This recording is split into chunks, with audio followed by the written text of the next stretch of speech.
Hello and welcome back to another video. Today we are doing my nails. So we're starting off by removing my last set, which is this very cute flaming heart set. I absolutely loved it, but maybe timed it not quite right because it's almost Valentine's Day and I did this in January. Anyway, so I'm just removing that here with a ceramic cone-shaped bit. I'm really liking the cone-shaped bit these days. It really gets into all the edges nicely. And then I'm just going to soak off the rest of the Gel X with acetone in these little wraps. Now usually when I'm applying wraps to myself, I do the smallest 3 fingers, or like the pinky, the ring, and the middle on each hand, and then I move into the other fingers because they're more crucial to wrapping, I guess. But for video's sake, I'm wrapping just this hand all at once, so you can enjoy that. So I'm just gently scraping off the Gel X. Please note this is fast forwarded, so it looks way more aggressive than it actually is, but I am doing it in a gentle manner. It's kind of satisfying when Gel X all comes off really easily too. Sometimes if you don't follow it down enough, it gets real sticky and gross, but not this time. So I'm just going in with a 180 grip file and just buffing off any of the extra product that's hanging around. I do that to all the nails and then give myself a little wipe down. And then I'm cutting off the pre-edge because today I'm actually sculpting my first set, which is very exciting. I've literally only ever watched videos of sculpting and then done like a few like nail repairs. So you get to enjoy this. Yeah, overall, spoiler, it went fairly well. So I'm just taking off the corners of my nails and kind of rounding out any of the rough cut edges. I'm not going to be doing clear nails, so it's not a huge deal if you can see my nails through. Then I'm taking the cuticle eliminator and just using that to soften up my cuticles. I do really like this product just because I find it really helps get up all those real sticky cuticles. So I'm just gently going around here with a metal cuticle pusher. Again, I am being very gentle. Looks like I'm going crazy on those cuticles, but I promise you, no cuticles were harmed. And then I'm going in with this, I don't even know what this is called. It's a cuticle pusher technically, but it's kind of like a knife. And it's actually really great for scraping up that real stuck on cuticle, that stuff you can't really get off. Funny enough, I know some brands like Navy Pro Tools have a cuticle pusher or like scraper thing kind of like this, and I've never been able to really find them at my local nail supply stores, but I actually found this at a drugstore. And so whenever I go to the drugstore, I always pick up a few because it's actually one of my favorite tools. This one, because it is a bit sharper though, you do have to be careful and real gentle so you're not scraping up nail. And then I'm going in with my cuticle nippers. These are new nippers to me, and you would have seen this probably in my last vlog. I got these. They are stunning. They're so comfortable. They're very narrow cuticle nippers, so they fit really nicely in the hand, which is fantastic. And they're nice and sharp. So I'm just going around and cutting off any dead skin, kind of going down the sides of my nails, making sure I got nothing funny going on. But yeah, I don't like to overcut cuticles. I like to just, if anything, if someone's got really grown out cuticles, kind of work our way into a shorter cuticle because I don't want to accidentally nip any live skin.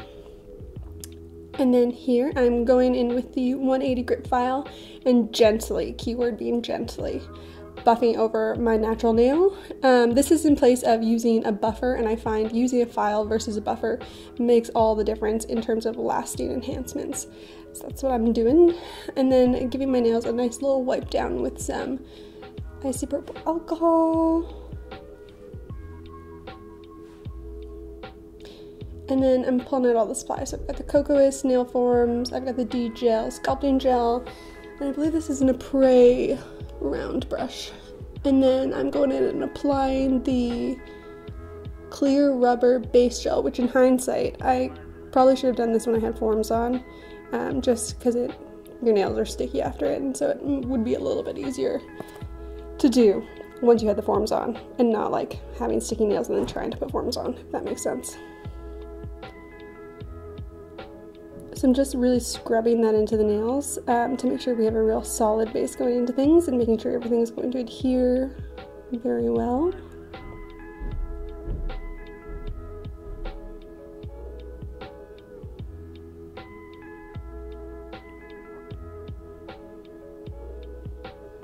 And then we're popping that in the lamp and curing for 60 seconds. And now to the fun part. Gotta say, I struggle majorly with forms. And I know it's just a learning curve, but just like being able to like customize them to your fingers, especially because I'm using gel. I know with acrylic, I watched like a Young Nails video and they said it doesn't have to be too perfect because your acrylic will really just float over top, but with gel, it's a little trickier. So basically I customize the forms a bit to fit my extended hyponychium, and then I'm just applying it as straight as I can, coming out from the finger and trying to pinch it a little bit underneath so we're not too wide. I think I definitely could have tapered these in a little bit more, but I'm just checking the sidewalls there and making sure they're kind of lined up with my sidewalls. Okay, and here I am out of shot. But what I'm doing here is taking the gel and applying it so it's touching the free edge of my nail, and then basically drawing out on the form where I want the nail to be. So I'm doing square, so I'm going to take it straight out from the sidewalls and down and into a general square shape. I do go a bit longer than I typically want them because I do want to have room to file.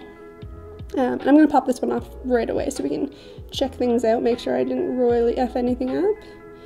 Looking good. Gonna wipe that down, do a bit of filing, and then we shall move on.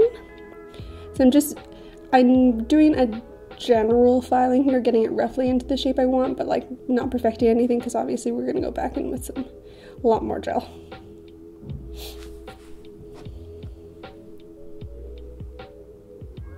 She's looking good. I'm satisfied. So I've saved you all the hassle of watching me struggle through forms, and I have sculpted the rest of them. Again, it was a long process as I did my best with the forms, but I'm gonna keep on practicing. Things are gonna get easier. And then I'm just going in and filing the edges of all the rest of the nails, getting them into a general shape.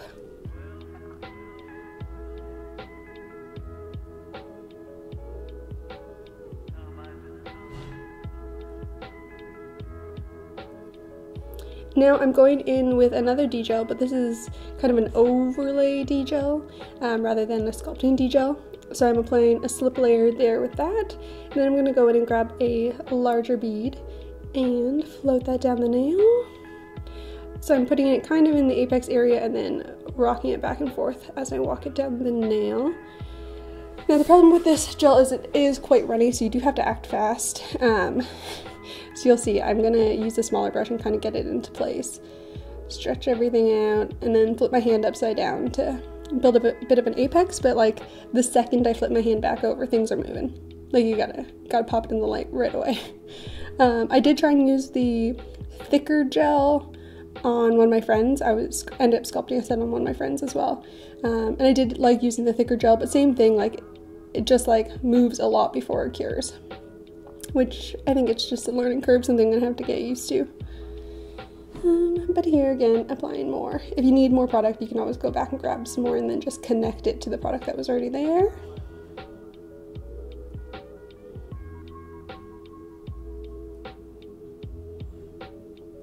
Just adding a bit more in the apex area, just a bit more strength.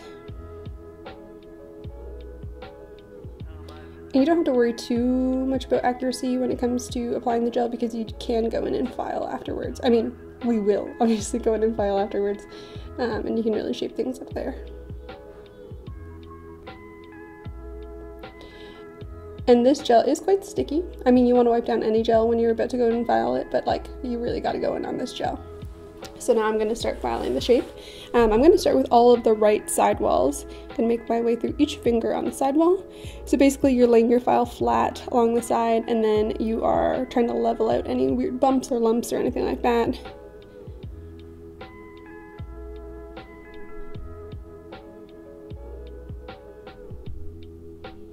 I love a really like tapered nail, like really like narrow nail. So as I get to do this more, I'm really going to focus on like perfecting the shape and making a really like tapered but still strong, very natural looking sculpted nail. And I'm just going in and doing the opposite sidewall.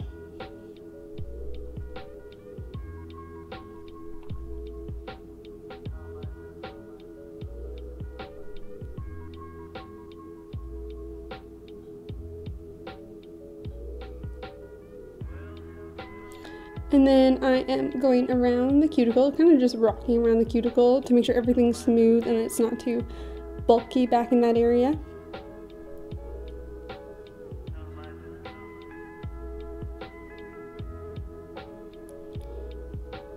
And as I'm going through too, it's kind of easier to see once the nail is chalked up, kind of see the shape. Because when you're working on clear nails, obviously, it's not the easiest. Okay, yeah, we bounced right ahead. So here I am going in and I'm applying a base coat. Not really necessary when you're working on top of a gel nail. You could go in right away and apply whatever you're doing, but I do like a smooth nail. And then I'm grabbing my Luxa gel paint in black, which is, I've really enjoyed. I'm almost out. And I'm just popping some of that on my palette. If anyone has any recommendations for gel paints they really like, let me know. And then I'm grabbing this little spongy tool. So basically, I saw someone do a baby boomer with a sponge tool, and it looked like so easy and so cute. And obviously, if you're using white, I should have thought about this earlier. It would be easier. But I thought I'd try this technique out with the black. Not gonna say it was super successful. Took 47,000 coats of gel, but you know, we got there in the end, and that's all that matters. I was just committed to it. So I'm just going over the slightest bit of the bottom, just the very tip of the bottom. And then basically what you're going to do is you're going to cure and then go at it again, but you're going to just bring the color slightly higher up the nail. Essentially until you're like happy with the color payoff.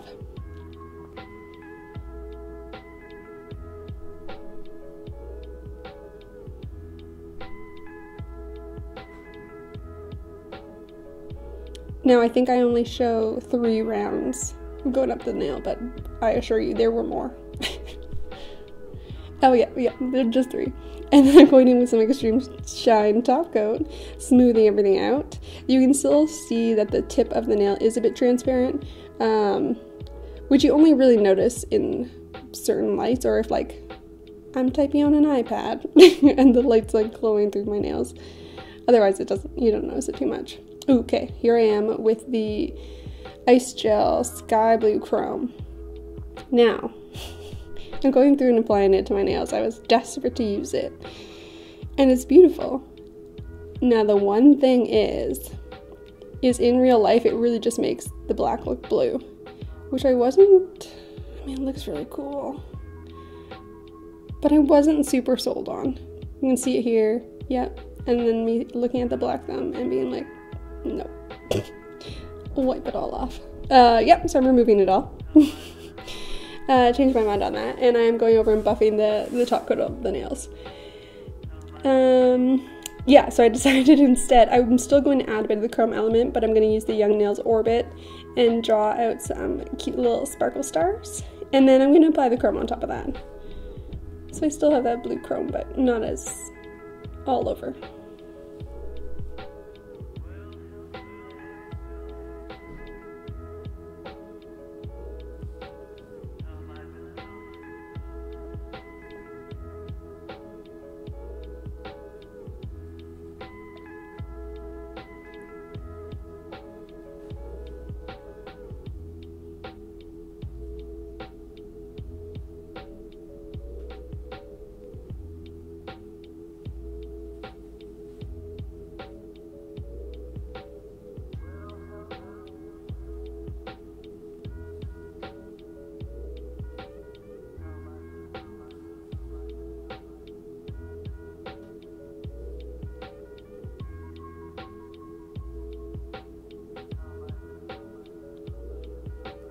And the nice thing about the Young Nails gel paints is they are great for chrome because they are non-wipe, like they don't cure tacky. So if you're doing things like this, you don't need to worry about going over your designs with the top coat because it's all built in. So you can just go right over with your chrome, which is also why I buffed out the surface of the top coat underneath. So then the chrome would just stick to the little stars.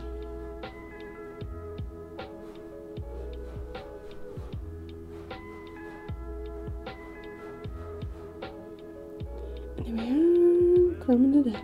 It doesn't do anything too major, it just kind of gives it a little bit of a metallic shift. I don't know what I was expecting. I was expecting more though, but it ends up looking good. So basically what I'm showing you here is I do have 2 different top coats, one that I use for glitter and chrome, which I've marked by adding glitter onto the cap of the lid. So that way no regular polish gets, or regular gel gets covered accidentally in chrome or pigment bits. And then I'm just going on the other nails with just regular Extreme Shine.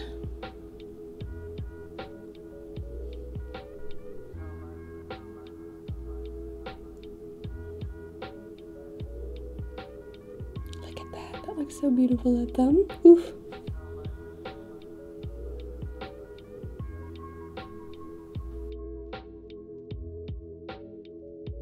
And there we are. Here's the finished set. Not so bad for my first sculpted set. I definitely need a bit more practice, but you know, I enjoyed it anyway.